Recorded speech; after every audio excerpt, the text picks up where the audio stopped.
أكبر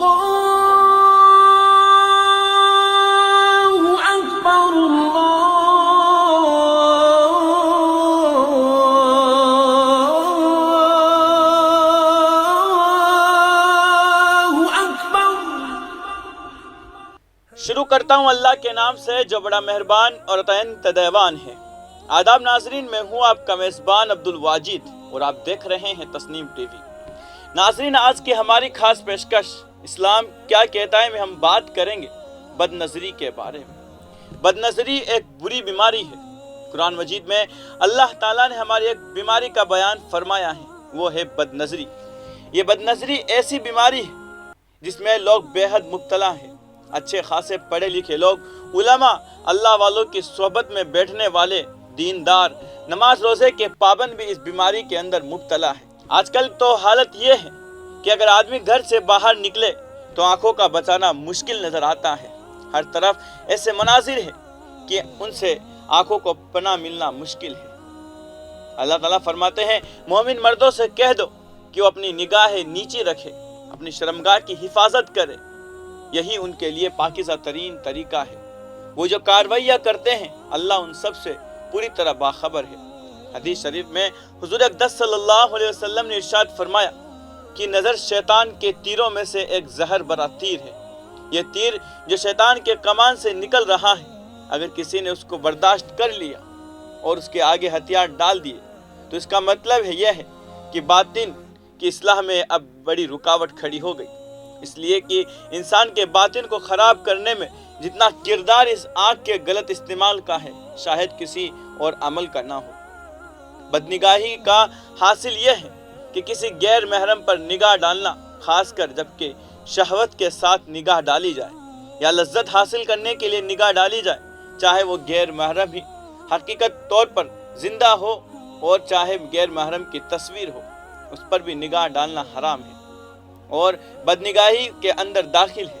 یہ بدنگاہی کا عمل اپنے نفس کی اصلاح کے راستوں میں سے سب سے بڑی رکاوٹ ہے، اور یہ عمل انسان کے باطن کے لیے اتنا تباہ کن ہے کہ دوسرے گناہوں سے یہ بہت آگے بڑھا ہوا ہے، اور انسان کے باطن کو خراب کرنے میں کئی حد تک دل ذمہ دار ہے۔ جب تک یہ قابو نہ ہو اور نگاہ قابو میں نہ آئے، اس وقت تک باطن کی اصلاح کا تصور تقریباً محال ہے۔ نگاہ کا غلط استعمال باطن کے لیے قاتل زہر ہے۔ اگر باطن کی اصلاح منظور ہے تو سب سے پہلے اس نگاہی کی حفاظت کرنی ہوگی۔ یہ کام بڑا مشکل نظر آتا ہے۔ ڈھونڈنے سے بھی آنکھوں کو پناہ نہیں ملتی۔ ہر طرف بے پردگی، بے حجابی، ننگاپن اور اشلیلتا کا بازار گرم ہے۔ ایسے میں اپنی نگاہوں کو بچانا مشکل نظر آتا ہے، لیکن اگر ایمان کی مٹھاس حاصل کرنا منظور ہے اور اللہ جل جلالہ کے ساتھ تعلق اور محبت منظور ہے اور اپنے باطن کی صفائی اور طہارت منظور ہے، تو پھر یہ رکاوٹ کا گھونٹ ایسا ہے کہ شروع میں تو بہت کڑوا ہوتا ہے، مگر جب ذرا اس کی عادت ڈال لو تو پھر یہ گھونٹ ایسا میٹھا ہو جاتا ہے کہ پھر اس کے بغیر چین بھی نہیں آتا۔ خود بخود دل مچلنا اور خیال آنا گناہ نہیں۔ دل کا مچلنا یا برے خیال کا آنا یہ اپنے اختیار میں نہیں ہے، بلکہ خود بخود دل میں آ جاتا ہے، اس لیے اس پر پکڑ نہیں ہوگی اور انشاءاللہ اس پر اللہ کے یہاں گرفت نہیں ہوگی۔ لیکن دل میں خیال آیا یا خواہش پیدا ہوئی اور اس پر عمل کر لیا، مثلا کسی نامحرم کو دیکھ لیا، تو اس پر پکڑ ہوگی۔ پہلی نظر اچانک پڑ گئی یا نگاہ غیر اختیار طور پر پڑ گئی تو معاف ہے، لیکن دوسری نگاہ لذت حاصل کرنے کے لیے اٹھایا تو گناہ ہے۔ اب اگر اس نعمت کا صحیح استعمال کرو گے تو اللہ تعالیٰ فرماتے ہیں کہ میں تم کو اس پر ثواب بھی دوں گا، جیسے اس آنکھ کے ذریعے محبت کی نگاہ اپنے ماں باپ پر ڈالو تو حدیث شریف میں ہے کہ ایک حج اور ایک عمرے کا ثواب ملے گا۔ ایک دوسری حدیث میں ہے کہ شوہر گھر میں داخل ہوا اور اس نے اپنے بیوی کو محبت کی نگاہ سے دیکھا اور بیوی نے شوہر کو محبت کی نگاہ سے دیکھا تو اللہ تعالیٰ دونوں کو رحمت کی نگاہوں سے دیکھتے ہیں۔ جب اس آنکھ کو صحیح جگہ پر استعمال کیا جا رہا ہے تو صرف یہ نہیں کہ اللہ تعالیٰ اس پر لذت اور لطف عطا فرما رہے ہیں، بلکہ اس پر اجر اور ثواب بھی عطا فرما رہے ہیں۔ لیکن اگر اس کا غلط استعمال کرو گے اور غلط جگہ پر نگاہ ڈالو گے اور غلط چیزیں دیکھو گے تو پھر اس کا بوال بھی بڑا سخت ہے۔ اور یہ عمل انسان کے باطن کو خراب کرنے والا ہے۔ بدنگاہی سے بچنے کا علاج، اس بدنگاہی سے بچنے کا ایک ہی راستہ ہے، وہ ہے کہ ہمت سے کام لے کر یہ طے کر لو کہ نگاہ غلط جگہ پر نہیں اٹھے گی۔ اس کے بعد پھر چاہے دل پر آری ہی کیوں نہ چل جائے، لیکن اس نگاہ کو مت ڈالو۔ بس ہمت اور ارادہ کر کے اس نگاہ کو بچائے تو پھر دیکھو کہ اللہ تعالیٰ کی طرف سے کیسی مدد اور نصرت آتی ہے۔ بدنظری سے بچنے کے کچھ طریقے ہیں، ان میں سے میں آپ کو کچھ بتا دیتا ہوں۔ نمبر 1، ہمت کو استعمال کرو۔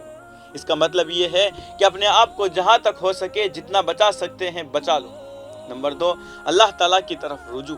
اللہ تعالیٰ کی طرف رجوع کا مطلب ہے کہ جب کبھی ایسی آزمائش پیش آئے تو فوراً اللہ تعالیٰ کی طرف رجوع کرو اور کہو کہ یا اللہ اپنی رحمت سے مجھے بچا لیجئے، میرے آنکھوں کو بچا لیجئے، میرے خیال کو بچا لیجئے۔ اگر آپ نے مدد نہ فرمائی تو میں مبتلا ہو جاؤں گا۔ دھیان رہے کہ دعا کے ساتھ ساتھ گناہ سے بچنے کی کوشش بھی کرنی چاہیے۔ دعا کے بعد بھی اگر گناہ ہو جائے، گناہ سے بچنے کی دعا کی تو دعا قبول ہو جاتی ہے، لیکن اس دعا کا اثر یہ ہوگا کہ اول تو انشاءاللہ گناہ سرزد نہیں ہوگا، اور اگر گناہ ہو بھی جائے تو توبہ کی توفیق ضرور ہوگی۔ اگر یہ خیال رکھنا کہ میری دعا قبول نہیں ہوتی یا نہیں ہوگی تو اللہ اس کی نیت پر بدل دیتے ہیں، اس لیے ہمیشہ یہ نیت رکھنی چاہیے کہ ہر دعا قبول ہوتی ہے۔